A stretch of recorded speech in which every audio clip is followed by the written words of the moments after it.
control and knowing what you can't control and acting accordingly.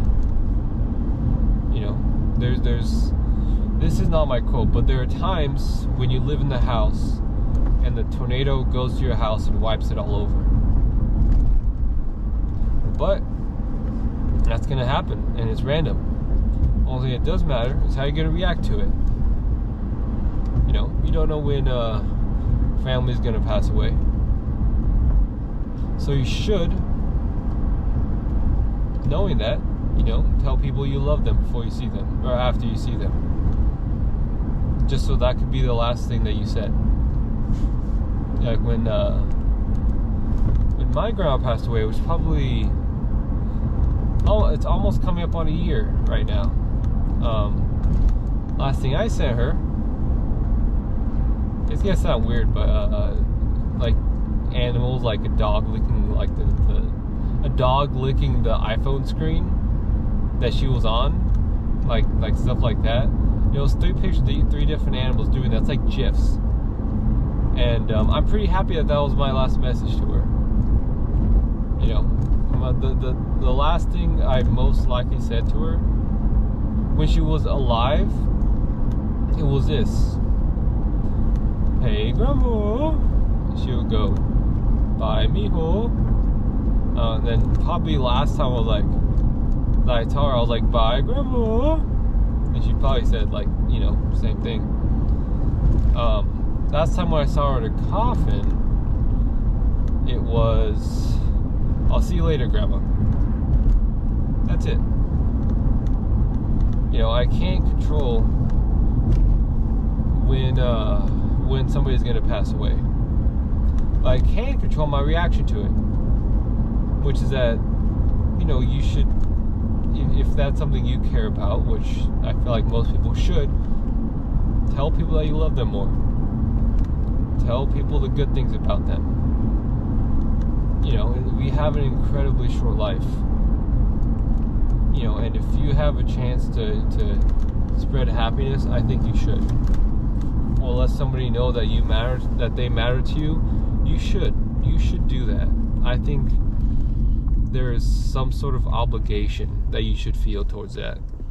Because it also goes back towards you in certain ways. Because you can say like, oh, like I know I did the right thing. So I guess to a certain extent is self-serving. But it's important. It's very, very important. You know, can't control.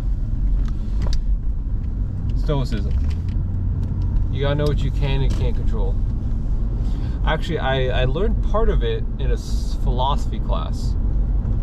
I took a philosophy class with a professor, and his last name was called Crippen. Crippen, the coolest last name. Crippen. And he made philosophy pretty interesting. There's one aspect of philosophy which I thought was interesting, the way he put it out, which is about your senses, which essentially goes something like this, which is that you cannot control your senses, your senses can lie to you. Let's say like you're driving in the desert and you see some water that's like, you know, very far away, and you come up closer, you see there's no water. Or your eyes lie to you. So one of your 5 senses is already knocked out. So you can't trust your eyesight. And then he gave 4 other examples of ways in which you can't trust your eyesight, or ways you can't trust your other senses. So the question is how do you know that anything is real if you can't trust any of the ways that you get feedback that this is real through your 5 senses? Pretty interesting class, you know. The only thing I'm sure of is that I'm a thinker. That's it. I have thoughts, therefore I'm a thinker. You know, like I don't know. It's important. It's interesting thought experiment, but you don't want to go too down that rabbit hole.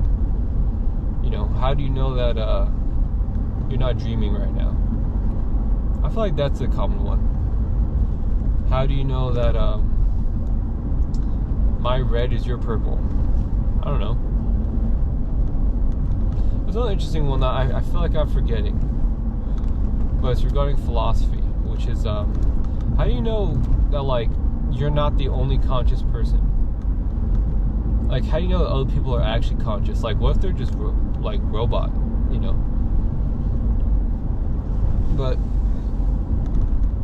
about philosophy, I watched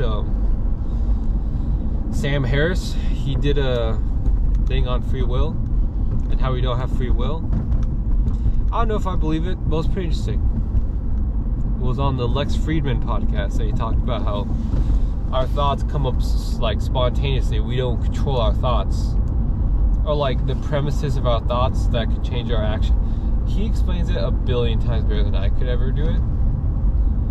But he really does know.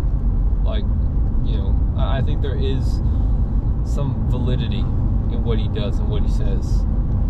You know, it's interesting when you're talking about things that like are philosophy, because it's technically you're talking about something that doesn't really matter that much. You know, it's like, what does it matter if like I can prove that you exist or not? Like, it's stuff like that where it's like, what's the value in it? Which I think it's just more for like interesting thought experiments. But it's about that time where I'm going to go home. I'm going to sleep for as long as I can, and then I'm going to wake up and go to the gym, get some protein, become bigger, become stronger, because that is what I must do for this point in my life. And I don't know, I'll probably end up talking about why I need to get bigger muscle wise in another video. But at least for right now, yeah, that's kind of the plan. Need to get bigger, need to get more muscle, and need to get slimmer.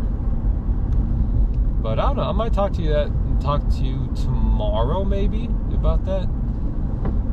Depending if I go to school, because I feel like I'll probably do my videos when I go to school, or if I go to work. But anyway, that's pretty much it for this video. I feel like talked a lot and was able to get a lot done, honestly. Just give me 1 second.